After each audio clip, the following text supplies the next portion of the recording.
이번 시간에는 소아 익스튜베이션과 세이프티, 안전에 대해 이야기해 보고자 합니다.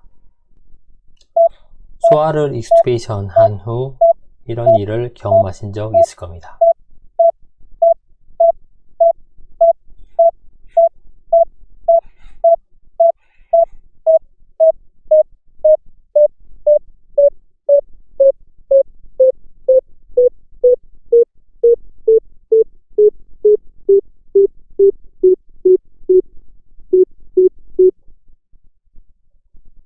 저도 너무 무섭습니다.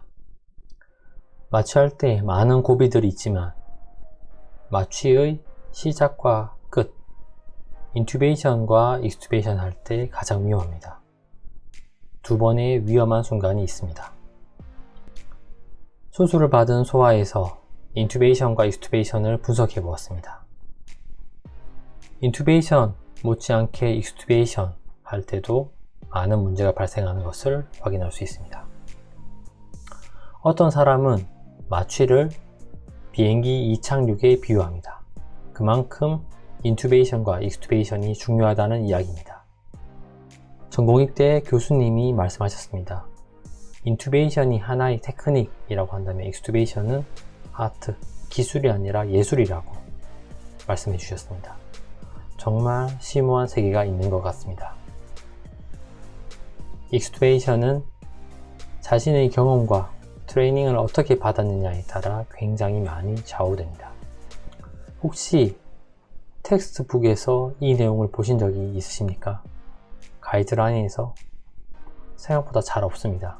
있어도 대부분 성인에 대한 내용이고 ICU 베이스가 많습니다. 안전을 위해서 성공적인 익스튜베이션에 대해 알아보고자 합니다. 시작해 보겠습니다. 순서는 익스튜베이션의 정의, 성공적인 익스튜베이션이란 알고리즘을 살펴보고 리스크를 평가하는 방법, 구체적인 테크닉, 어떤 조건을 만족하면 익스튜베이션 하면 될지, 술기와 합병증에 대해 알아보겠습니다. 꼭 아셨으면 하는 것은 소아 환자에서 익스튜베이션의 위험성을 평가하는 방법, 그리고 그 위험도에 따라 준비와 계획, 익스튜베이션 후의 대처에 대해서 여러분들이 잘 알고 계셔야 됩니다. 수술이 끝났습니다. 이러면 대부분 정규수술에서는 익스튜베이션이 루틴입니다. 하지만 그냥 튜브를 쓱 빼는 것이 아닙니다. 그럼 무엇이냐? 정의는요, 엔도트라키얼 튜브를 제거하는 것입니다. 하지만 미케니컬 벤틸레이션에서 위닝을 하는 그 마지막 단계입니다. 모든 것이 다 준비된 후 진행하는 마지막 과정이 익스튜베이션입니다. 그렇다면 성공적인 익스튜베이션은 무엇일까요? 바로 이런 겁니다. 이거는요, 각자마다 다 기준이 좀 차이가 있을 것입니다. 쉽게 말하면 이겁니다. 특별한 인터벤션이 필요 없는, 라링고스페즘 등 심각한 합병증이 없는, 그리고 산소 포화도가 특정 값 이상, 예를 들면 92% 이상이 계속 유지되는 경우를 우리는 성공적인 익스튜베이션이라고 이야기합니다. 이 알고리즘은요, 이런 것들이 있습니다. 소아 알고리즘은 없는 것 같습니다. 성인 알고리즘입니다. 하지만 흐름은 같기 때문에 이것을 바탕으로 설명을 해드리겠습니다. 2021년도에 유럽에서 Difficult Airway Society, DAS에서 발표한 알고리즘입니다. 우선 큰 흐름은 리스크 팩터를, 여기 있는 리스크 팩터를 평가합니다. 그것에 따라 위험성이 낮은 그룹과 위험성이 있는 그룹에 따라서 각각 다시 또 알고리즘이 제시되고 있습니다. 성공적인 익스튜베이션을 위한 첫 단계는 바로 리스크를 정확하게 파악하는 것입니다. 익스튜베이션이 실패하는 이유는 크게 두 가지입니다. 익스튜베이션을 했는데 환자가 못 견디는 경우, 그리고 익스튜베이션 한 후에 기도관리가 필요할 때 기도관리가 굉장히 어려울 것이라 예상되는 경우입니다. 여기에서 2단계, 위험도를 평가할 때 방금 설명드린 이 두 가지 팩터에 따라 단계를 구분하게 됩니다. 이 두 가지 모두가 없으면 로우 리스크 그룹, 둘 중에 하나라도 있으면 위험성이 있는 알고리즘으로 진행하시면 됩니다. 첫 번째, 익스튜베이션을 못 견디는 경우입니다. 에어웨이 옵스트럭션이 있거나 벤틸레이션이 부적절할 때, 옥시저네이션이 문제가 있을 때, 시큐레이션이 배설이 안 될 때, 의식 상태나 기저질환 때문에 기도 보호가 안 될 때, 이런 경우에 위험성이 발생할 수 있습니다. 두 번째는 인투베이션 등 기도 관리가 필요할 때 어려움이 예상되는 경우입니다. 해부학적으로는요, 이미 마취 시작 전에 레몬, 몬스 등 기본적인 기도 평가가 이루어졌을 겁니다. 아마 큰 이상이 없어서 진행을 했을 거고요. 그리고 인투베이션은 성공했기 때문에 이번에도 대부분 다 큰 문제는 없을 것입니다. 하지만 수술이나 마취에 의해서 변화가 생길 수 있고 이 변화에 대해서 충분히 고려가 필요합니다. 그리고 환자가 시데이션 되어 있기 때문에 또한 프리옥시네이션이 굉장히 어렵습니다. 왜? 그 전까지는 충분히 산소를 줘놨겠지만 튜브를 뽑는 순간부터는 프리옥시네이션을 다시 할 수 없기 때문에 굉장히 어려울 수 있습니다. 또한 기도관리의 스킬의 능숙도에 따라 그리고 개인별로 많은 차이를 보일 수 있습니다. 우리가 원하는 익스튜베이션의 조건은 무엇일까요? 가장 쉽게는 마취 전의 상태로 돌린 후에 진행하는 것입니다. 하지만 수술방에서는 이렇게 진행하는 것이 쉽지 않을 것입니다. 그렇다면 실제 어떤 경우에 익스튜베이션을 진행할까요? 이런 조건들이 충족되면 익스튜베이션을 진행합니다. 하나씩 확인해 보겠습니다. 첫 번째, 메디컬 컨디션이 안정적이어야 됩니다. 아래에 있는 이런 조건들이 충족된다면 자발호흡, 트라이얼을 시작해 볼 수 있습니다. 이거는 OR에서는 잘 없는 경우입니다. ICU에서는 레스피러토리 페일리어의 원인이 해결된 후에 당연히 익스튜베이션을 고려할 것입니다. PF 레이시오가 150 이상, 만약에 FiO2를 50% 쓴다면 PaO2가 75 이상 되어야 한번 트라이를 해볼 수 있을 것이다. 폐하가 정상이고 혈력학적으로 안정적이고 그리고 인스피라토리 에포트도 충분해야 됩니다. 헤모글로빈이 괜찮고 체온도 괜찮고 의식 상태도 괜찮아야 됩니다. 두 번째, 위닝 트라이얼. 이거는 우리 마취과에서는 조금 상황이 다르기 때문에 넘어가겠습니다. 세 번째로, 기도를 잘 보호할 수 있는지, 아스피레이션을 막을 수 있는지 확인해야 됩니다. 만약에 환자가 이 세 가지 중에서 기침이 너무 약하고 의식 상태가 GCS 스코어가 8점 미만이고 시큐레이션이 너무 많다면 익스튜베이션을 딜레이하는 것이 안전합니다. 하지만 딜레이하면 그만큼 다른 문제점이 발생할 수 있습니다. 벤틸레이터 어소시에이티드 뉴모니아, 랭스 오브 스테이 등이 길어질 수 있는 등 리스크와 베니핏을 잘 고려하여서 판단해야 됩니다. 익스튜베이션 후에 발생할 수 있는 스트라이더, 이거 역시 리인튜베이션의 가능성이 높아지고 미케니컬 벤틸레이션 기간이 늘어나고 입원 기간 역시 늘어날 수 있습니다. 이것은요, 청진기가 없이도 들리면 이런 식으로요.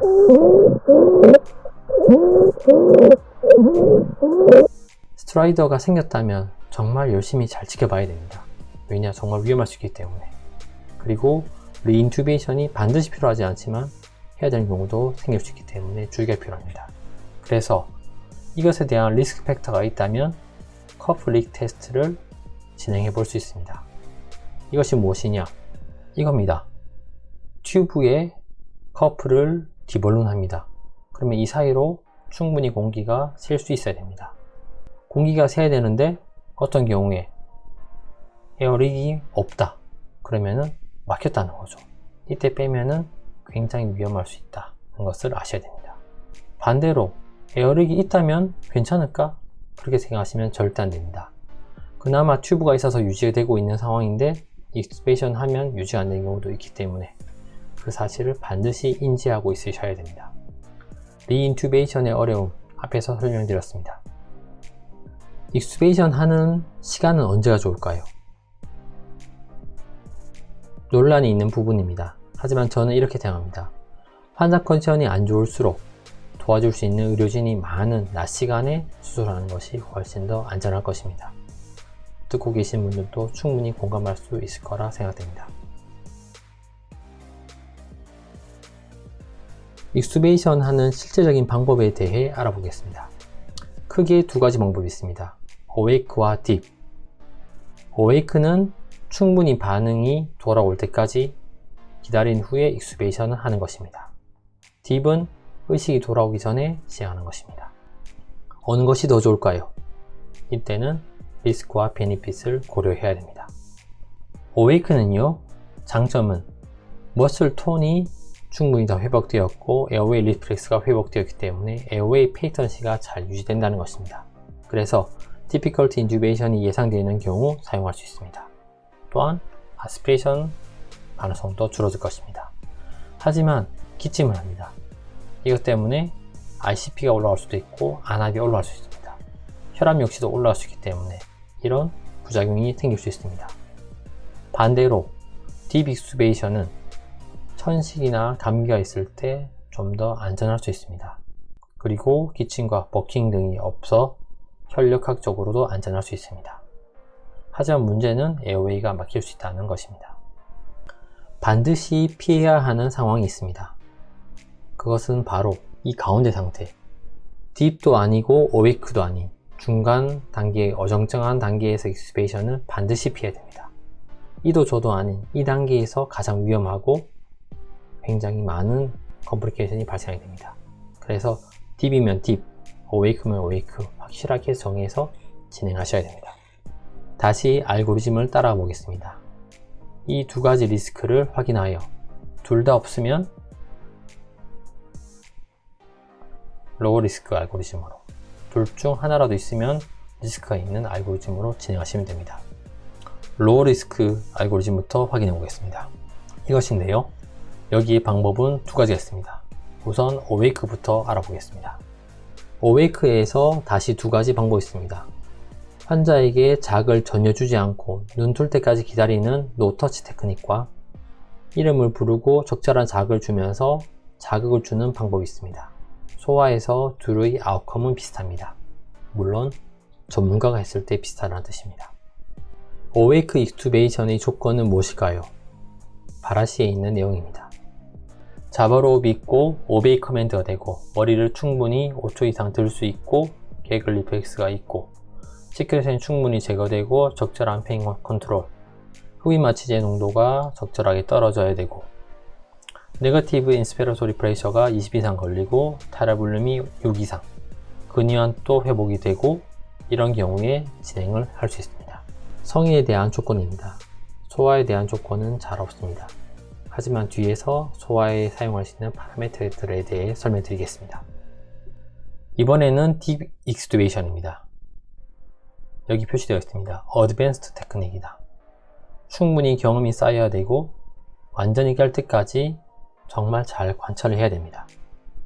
딥 익스튜베이션은 커프를 줄여주고 그리고 헤모다이나믹하게 훨씬 더 스테이블하기 때문에 좋은 점도 있지만은 아스피레이션, 에어웨이 obstruction이 더 증가할 수 있기 때문에 이런 경우에는 딥 익스튜베이션을 피하시는 것이 훨씬 더 안전할 것입니다.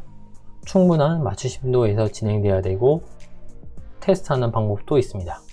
엔도트라키알 튜브를 살살 넣었다 빼봅니다. 그때 다른 반응이 없고 호흡이 규칙적으로 잘 유지된다면 적절한 깊이이고 익스튜베이션을 진행하시면 됩니다. 자, 이 두 가지 중에서 하나의 리스크라도 있다면 우리는 이제 리스크가 있는 알고리즘을 따라가시면 됩니다. 여기에서 제일 중요한 평가는 익스튜베이션 하였을 때 안전한지를 고민해 봐야 됩니다.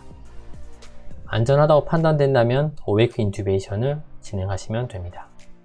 혹은 어드밴스 테크닉 세 가지가 있습니다. 하나씩 확인해 보겠습니다. LMA로 교체하는 방법입니다. 인튜베이션이 되어 있는 상태에서 LMA를 같이 넣어서 진행하는 방법입니다. 레인펜타닐 테크닉도 있습니다. 우리가 원치 않은 이런 것들을 블런트 시켜주기 위해서 레인펜타닐을 계속 깔아주면서 하는 방법입니다. 세 번째로 에어웨이 익스체인저 카테터, 이것을 익스튜베이션 전에 튜브 안에 카테터를 미리 넣어두고 익스튜베이션을 진행합니다. 만약 숨을 잘 못 쉰다면 이 연결책 부분을 이것으로 바꾸면 바로 벤틸레이션이 가능합니다. 혹은 이 카테터를 가이드 삼아 인튜베이션을 다시 진행할 수도 있습니다.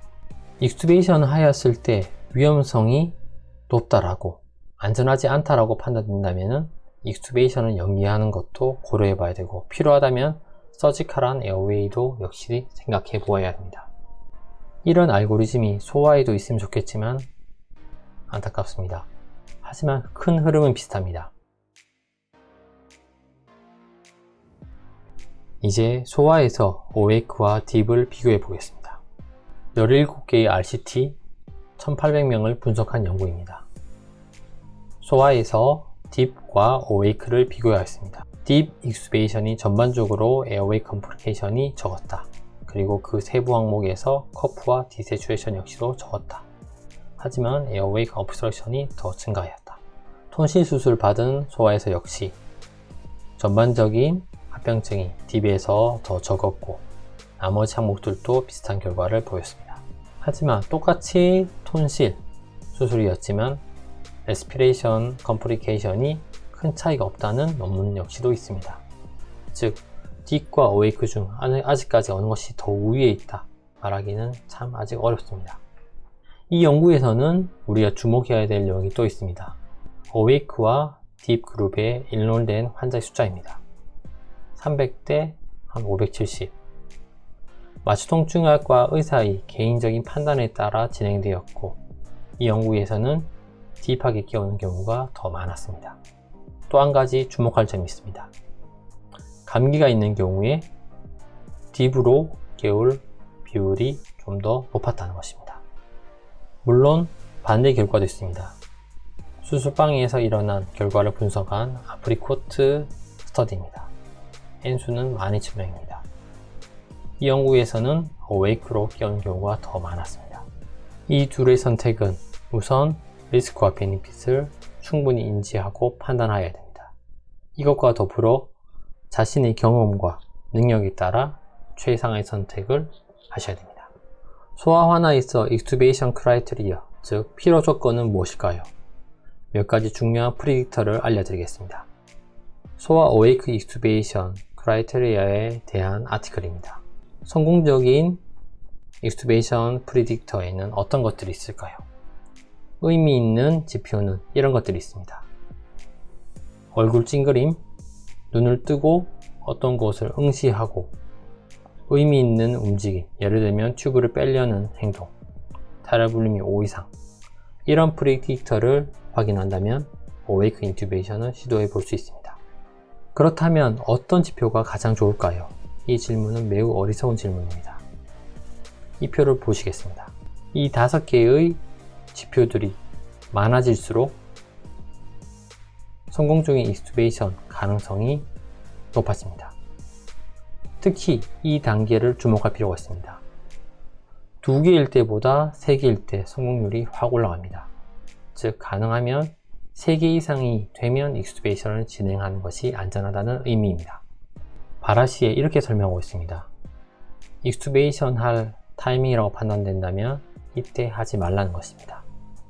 1, 2분 정도 더 기다리면 훨씬 더 안전한 익스튜베이션을 할 수 있는 것입니다. 컴플리케이션은 튜브를 뽑기 전에는 절대 안 생깁니다. 뽑은 후부터 생긴다는 것을 명심하십시오. 이제 실질적인 술기를 알아보겠습니다. 준비. 익스튜베이션 하기 전에 완벽하게 준비하는 것이 절대적으로 중요합니다. 인튜베이션이나 LMA 등 항상 준비해 두고 모든 것이 준비된 후에 깨우셔야 됩니다. 프리옥시네이션을 합니다. FiO2 80%가 좋을까요? 100이 좋을까요? 80%를 추천드립니다. 100%일 때는 아텔레타시스 등이 생겨 더 안 좋을 수 있습니다.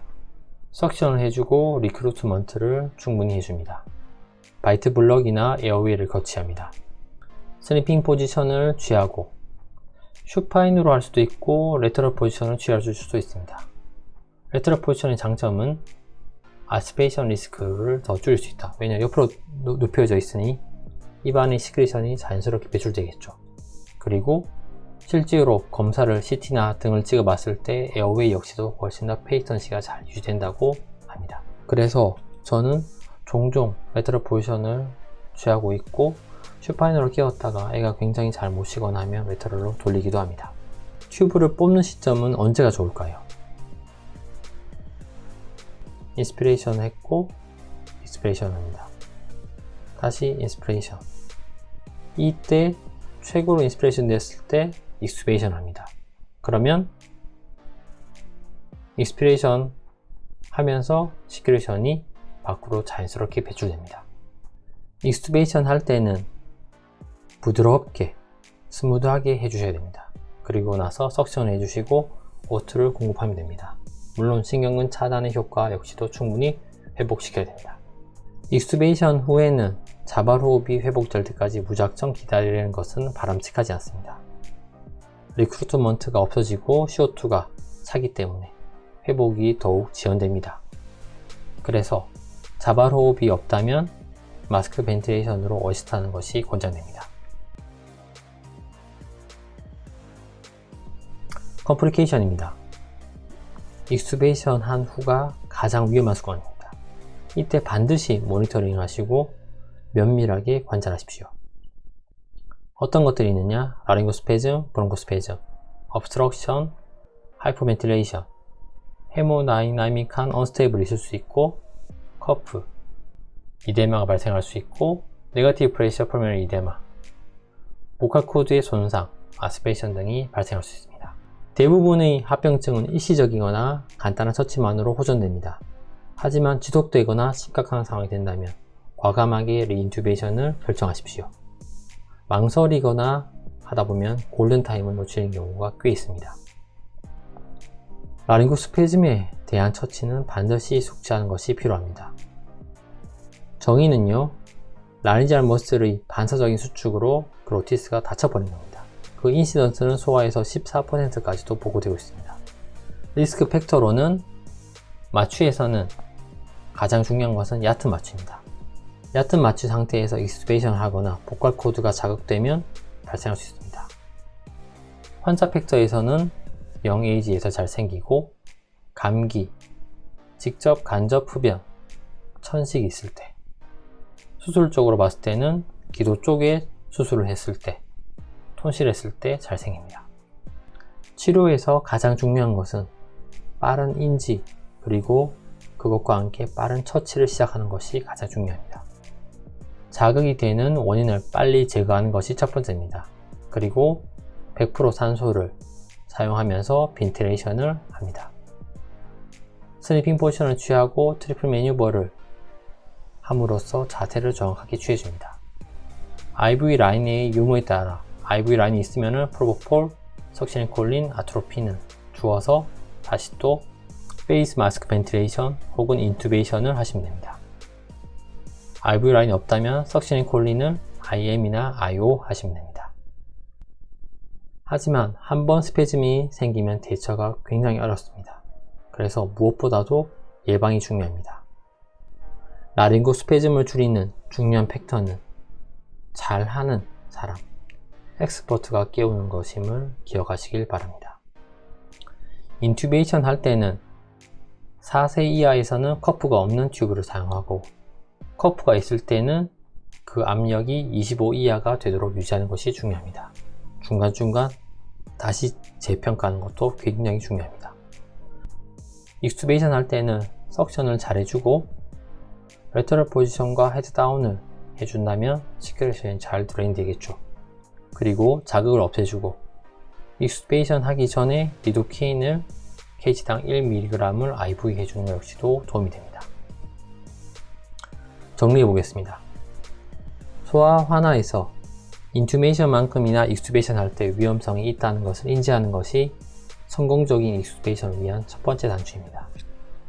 그 다음이 위험도를 정확하게 파악하는 것이고 딥과 어웨이크 중에서 확실하게 선택하셔서 진행하셔야 됩니다. 어정쩡한 상태에서 익스튜베이션 하는 것이 가장 위험합니다. 필요하다면 연기하거나 서지컬 에어웨이도 고려해 보십시오. 감기가 있다면 반드시 수유를 연기하시고 무엇보다도 경험을 많이 해보셔야 됩니다. 그래야지 자신만의 노하우가 만들어질 것입니다. 의사뿐만 아니라 간호사의 에어웨이 매니지먼트 스킬 그리고 응급 상황에서 어시스트에 대한 꾸준한 교육도 매우 중요한 것 같습니다. 감사합니다.